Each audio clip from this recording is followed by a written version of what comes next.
with tremendous control. And even after you get cancer, you have control on both ends, both the prevention and the management. We can control this because we understand what the nature of the disease is. So why do people get cancer? Well, um, there's a lot of things. We call them risk factors. There are a lot of risk factors that will impact how cells produce energy. And you get cancer by damaging the ability of a cell in your body to generate energy using oxygen.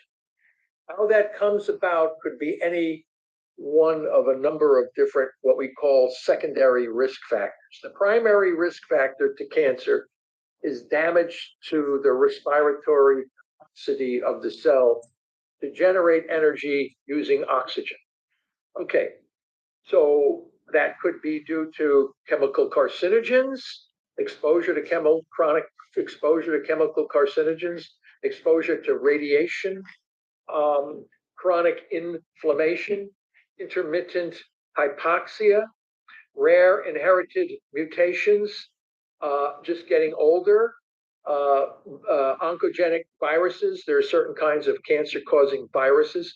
Any one of these secondary factors has the potential to damage respiration in a cell of our body, causing that cell to lose its growth control and become a cancer. So it's was called the oncogenic paradox. In other words, how is it possible that we could have so many different things? Like if a person, two or three people have breast cancer, they all have what would be called clinical breast cancer, but the origin for each person may have been different, but the outcome is very, very similar. And you could say that for lung cancer, colon cancer, bladder cancer. Someone is diagnosed with bladder cancer. Okay, you got bladder cancer. It's stage 1, 2, 3, or 4. Okay, but one person may have gotten bladder cancer from exposure to chemical carcinogens. Another person may have gotten bladder cancer from chronic smoking or something like this.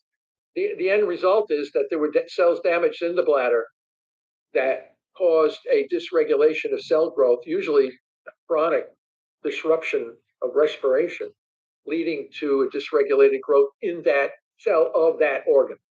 But you can pick any organ: a prostate, a breast, a liver, a lung, a brain, colon, stomach, whatever it is. The origin is similar in the fact that respiration would have been damaged in a cell from any number of provocative agents that could have been there.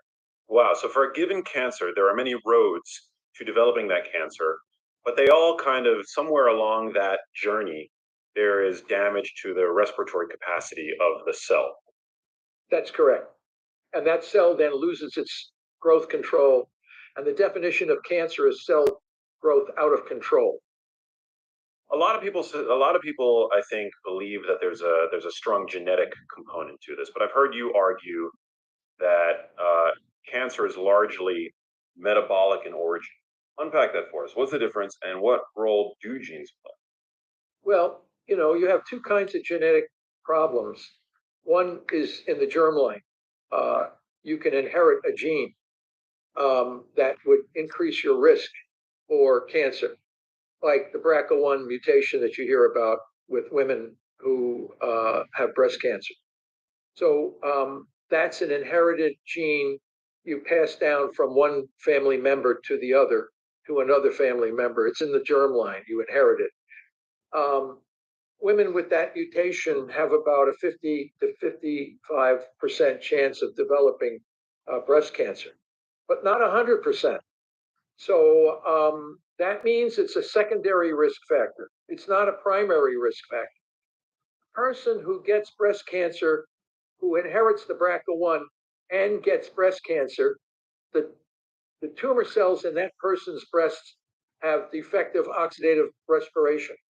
So why the mutation that you inherited causes dysfunctional respiration in one person and not in another person with the same mutation is not clear.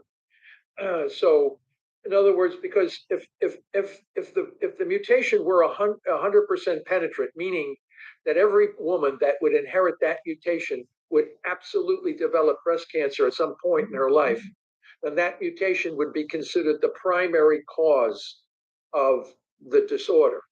The fact that not everyone that inherits the mutation will develop the phenotype, which is breast cancer, means that it's a secondary cause.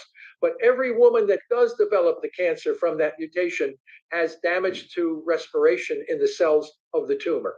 So clearly, the mutation damaged the people who have breast cancer, the people who have the mutation and develop breast cancer, in those people, the mutation damaged their respiration. Why another woman with the same mutation didn't damage her respiration, we're not really clear. So,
Yeah.